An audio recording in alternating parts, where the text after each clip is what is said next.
hi guys দেখো না আমি কিমান ওপৰত আছো ৰাস্তা চাওক ভিউ চাওক গেলাকি দুনিয়াত বিৰাট পেৰাচুট লৈ উৰি থাকিব পাৰে আকাশ চুব গৈছো কিন্তু আকাশখন লাগ পোৱা নাই বৰ্তমান ইফালে চাওক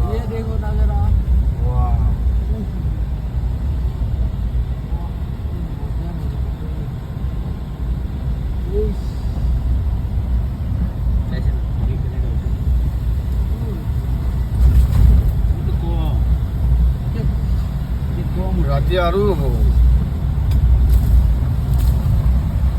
এয়া মেকানিকৰ জীৱন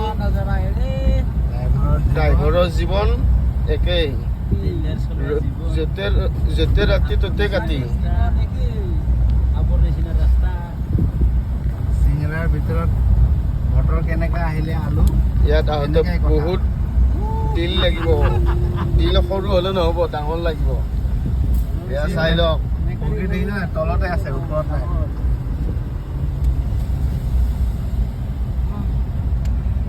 ৰাস্তা এখন গাড়ীয়ে যায় দুখন গাড়ী কৰি পাৰ হ'ব লাগিলে ছাইড দিব লাগিব কিমান ধুনীয়া ৰাস্তা কিমান ধুনীয়া নাজাৰা আমাৰ অসমত এনেকুৱা ৰাস্তা নাই ইয়াত অৰুণাচলত পাহাৰ হ'ব পাৰে ইমান ভিতৰত ৰাস্তা কি ফাই ক'ৰবাত গাঁত গোট আছে সেইটো বেলেগ কথা কিন্তু আমাৰ অসমত ৰাস্তাই চাব নোৱাৰি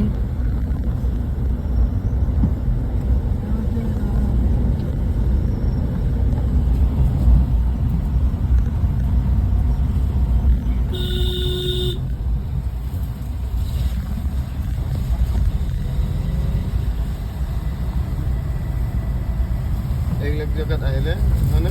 মোবাইল লৈ ভিডিঅ' কৰি থাকিব লাগে কিয় জানা ষ্টেণ্ড লৈ আহিব লাগে ষ্টেণ্ড লৈ পেলাই আৰু নহয় মানে গাড়ীবোৰৰ কাৰণে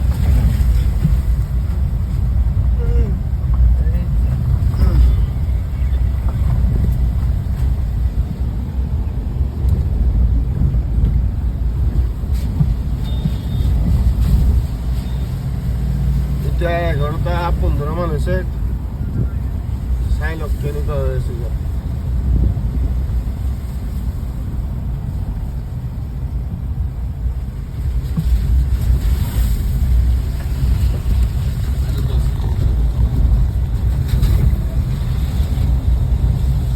তাৰ পৰা 18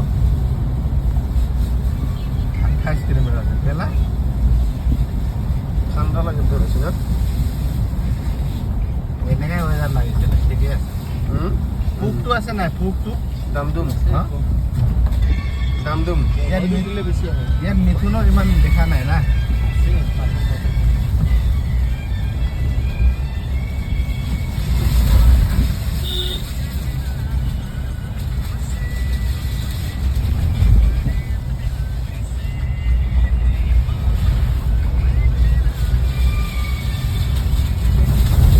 ইয়াত অৰুণাচলত এনেকৈ গাড়ী চলাব লগা হ'লে আমাৰ এনেকুৱা টাইপৰ লাগিব এইজনৰ দৰে